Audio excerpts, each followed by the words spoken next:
மலரென்ன மலரட்டும் மனதுதான் கொடி கட்டி பறந்திடு கவலை மறந்திடு உலகங்கள் முழுவதும் உனதுதான் பணிகள் தோறும் பதுமை வரவு கூறும் புதுமை சரித்திரம் அனைத்தும் திரும்பவும் அனுப்பும் என சபை தேடி வருக. அனைவருக்கும் என் அன்பார்ந்த வணக்கங்கள். இன்றைய கதை மனிதனாக மாறிய நாகம்.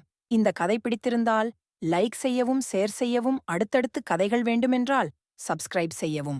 வாருங்கள் கதைக்குள் செல்லாம்.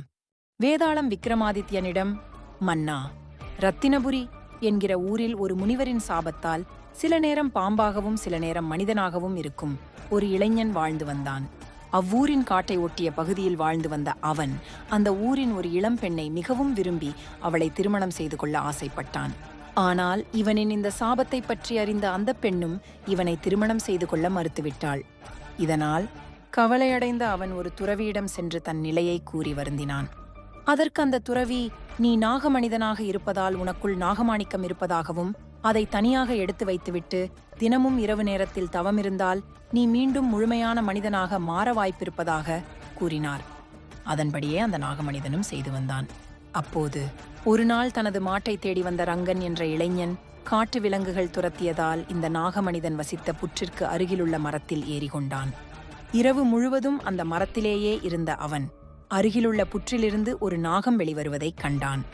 அந்த நாகம் ஒரு நாகரத்தினத்தை வெளியே கக்கிவிட்டு ஒரு மனிதனாக மாறி தியானத்தில் ஈடுபடுவதைக் கண்டு ஆச்சரியமடைந்தான்.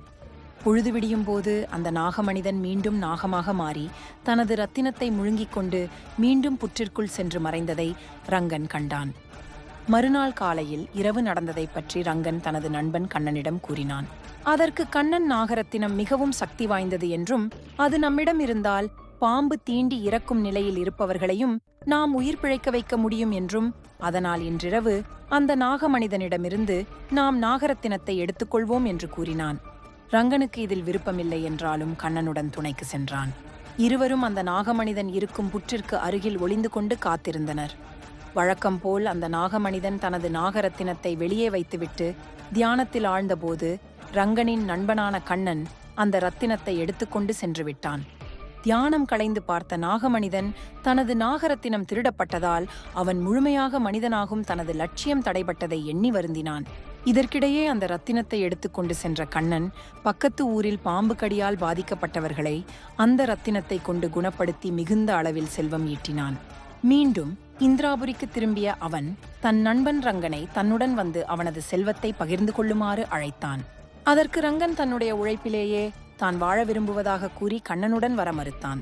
இதை ஏற்றுக்கொண்ட கண்ணனும் பக்கத்து ஊருக்கு திரும்ப காட்டை ஒட்டிய வழியில் வந்து கொண்டிருந்த போது இவனிடம் தனது நாகரத்தினம் இருப்பதை உணர்ந்த பாம்பின் உருவிலிருந்த அந்த நாகமனிதன் அவனை தீண்டினான். ஆனால் கண்ணன் இறக்கவில்லை. அதே நேரத்தில் அந்த நாகமனிதனும் சாப விமோச்சனம் பெற்று மனித உருவம் கொண்டான். வேதாளம் விக்ரமாதித்தனிடம், விக்ரமாதித்யா, இப்பொழுது சொல், கண்ணன் தன்னுடன் வந்து தான் சம்பாதித்த செல்வத்தை பகிர்ந்து கொள்ளுமாறு கூறிய போதும் ரங்கன் ஏன் அவனுக்கு மறுப்பு தெரிவித்தான்? மேலும் தனது நாகரத்தினத்தை திருடியது கண்ணன்தான் என்றறிந்து அவனை அந்த நாகமனிதன் தீண்டியும் கண்ணன் இறக்கவில்லை. அந்த நாகமனிதனும் மீண்டும் முழுமையான மனிதனானான். இது எப்படி சாத்தியம் எனக் கூறு என்றது வேதாளம். அதற்கு விக்ரமாதித்யன் வேதாளத்திடம், ரங்கன் உழைப்பை மிகவும் விரும்புபவன், தனது உழைப்பின்றி வரும் பொருளை ஏற்றுக்கொள்ளாத உத்தமசீலன். எனவே கண்ணன் தனது செல்வத்தை அவனுடன் பகிர்ந்து கொள்வதாக கூறியும் அவன் மறுத்துவிட்டான். அதுபோல அந்த நாகரத்தினத்தை எடுத்துக்கொண்டு சென்ற கண்ணனும் பிறரின் உயிரை காப்பாற்றும் புனித காரியத்தையே செய்தான். எனவே மிகுந்த புண்ணியம் ஈட்டிய கண்ணன் நாகம் தீண்டியும் இறக்கவில்லை. கண்ணனின் புனித உடலை தீண்டிய அந்த நாகமனிதனும் சாப விமோசனம் பெற்று முழு மனிதனானான் என பதில் கூறினான். இந்த பதிலை கேட்டவுடன் அந்த வேதாளம் பறந்து சென்று முருங்கை மரத்தின் மீது ஏறிக்கொண்டது.